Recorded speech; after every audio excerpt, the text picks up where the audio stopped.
जय श्री कृष्ण। दोस्तों, श्री कृष्ण कहते हैं चिंता मनुष्य को लक्ष्य से भटका देती है, जबकि शांति मनुष्य को समाधान की ओर ले जाती है। शांति से किसी भी समस्या का समाधान ढूंढा जा सकता है। जब मन व्याकुल होता है तब बुद्धि भ्रमित होती है, और जब बुद्धि भ्रमित होती है तब सही निर्णय लेना असंभव हो जाता है। जब हमारा मन शांत होता है तो हम सही निर्णय ले पाते हैं। जब हमारा मन चिंता और डर से भर जाता है तो हम समस्याओं को सही तरह से देख ही नहीं पाते हैं। कई बार जीवन में हम ऐसी परिस्थितियों में आ जाते हैं जहां हमें लगता है कि अब कोई रास्ता ही नहीं है। हम बार बार किसी समस्या के बारे में सोचते हैं, उसे हर कोण से देखने की कोशिश करते हैं, लेकिन फिर भी कोई समाधान निकलता नहीं। इसका कारण यही है कि हमारा मन अशांत होता है। जब मन अशांत हो तो सोचने की शक्ति कमज़ोर हो जाती है। जब मन अशांत और निराश हो जाता है तो हम सही निर्णय नहीं ले पाते हैं और हमारी सोचने समझने की शक्ति कमज़ोर हो जाती है। अगर हम इसे समझ जाए तो हमें कभी भी बेवजह चिंता करने की ज़रूरत ही नहीं पड़ेगी। निराशा को हमें अपनी पहचान नहीं बनने देना चाहिए, क्योंकि निराशा क्षण के लिए होती है, जीवन भर के लिए नहीं। इसीलिए जब भी कोई समस्या सामने आए तो खुद से यह सवाल जरूर पूछें, क्या मेरी चिंता और निराशा इस समस्या का हल निकाल रही है या मुझे और उलझा रही है? अगर चिंता हल नहीं निकाल रही तो इसका मतलब ये है कि हमें अपने मन को शांत करके सही दिशा में सोचना चाहिए। यही एकमात्र तरीका है जिससे हम कठिन परिस्थिति का हल ढूंढ सकते हैं। हर व्यक्ति के जीवन में उतार चढ़ाव होते हैं, लेकिन यह हमारी सोच और दृष्टिकोण है जो हमें आगे बढ़ाता है। सकारात्मक सोच, लक्ष्य निर्धारण और ध्यान के माध्यम से हम अपनी निराशाओं को पार कर सकते हैं। श्री कृष्ण कहते हैं, जो हुआ वह अच्छा हुआ, जो हो रहा है वह भी अच्छा हो रहा है, और जो होगा वह भी अच्छा ही होगा। मनुष्य का सबसे बड़ा दुश्मन उसका डर और अस्थिर मन होता है।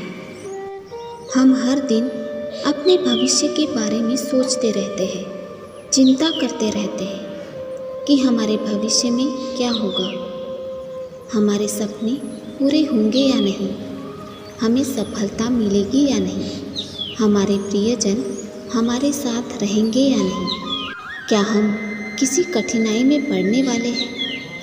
लेकिन इस अनिश्चितता का कोई अंत नहीं है।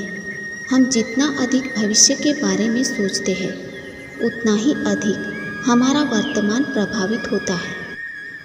महाभारत में अर्जुन भी इसी चिंता में पड़ गए थे जब वे युद्ध भूमि में खड़े हुए और देखा कि उनके अपने ही रिश्तेदार, गुरु और मित्र उनके सामने खड़े हैं, तो उनका मन विचलित हो गया। वे सोचने लगे कि अगर उन्होंने युद्ध किया तो परिणाम क्या होगा। क्या वे अपने प्रियजनों को खो देंगे? क्या यह युद्ध विनाशकारी होगा? इस चिंता ने उन्हें इतना कमज़ोर कर दिया कि उनके हाथ से धनुष गिरने लगा और वे युद्ध करने से पीछे हटने लगे। तब भगवान श्री कृष्ण ने उन्हें गीता का उपदेश दिया और कहा, हे पार्थ, कर्म करो, फल की चिंता मत करो। भविष्य की चिंता तुम्हें अपने धर्म से डिगा रही है। जब तक तुम इस डर को नहीं छोड़ोगे तब तक तुम अपने कर्तव्य का पालन नहीं कर पाओगे। इस उपदेश का अर्थ यही है कि जब हम बार बार भविष्य के बारे में सोचते हैं तो हम वर्तमान में सही फैसले नहीं ले पाते। हम यह नहीं कह सकते कि भविष्य में क्या होगा, लेकिन हम यह तय कर सकते हैं कि हम अपने वर्तमान को कैसे जी रहे हैं। अगर हम आज सही निर्णय लेंगे तो हमारा भविष्य स्वतः ही अच्छा होगा, लेकिन अगर हम सिर्फ चिंता में डूबे रहेंगे तो हम अपने वर्तमान को भी खो देंगे और भविष्य भी अंधकार में हो जाएगा। इसीलिए श्री कृष्ण की यह सीख हमें हमेशा याद रखनी चाहिए। जो होना है वह होकर रहेगा, लेकिन अगर तुम अपने कर्तव्य को पूरी निष्ठा से निभाओगे तो परिणाम भी तुम्हारे पक्ष में होगा। श्री कृष्ण कहते हैं, धरती पर जिस तरह मौसम में बदलाव आता है, उसी तरह जीवन में सुख दुख आता जाता रहता है। व्यर्थ की चिंता और भय एक रोग के समान है जो आपकी आत्मीय शक्ति को छिन्न करती है। भूत या भविष्य की चिंता छोड़ दो, अपने वर्तमान को सुधारो। जो होता है अच्छे के लिए होता है। जीवन है तो समस्या आएंगी ही। कभी कभी हमारी विपरीत परिस्थितियाँ हमारी वर्तमान स्थिति को अच्छा करने के लिए आती है।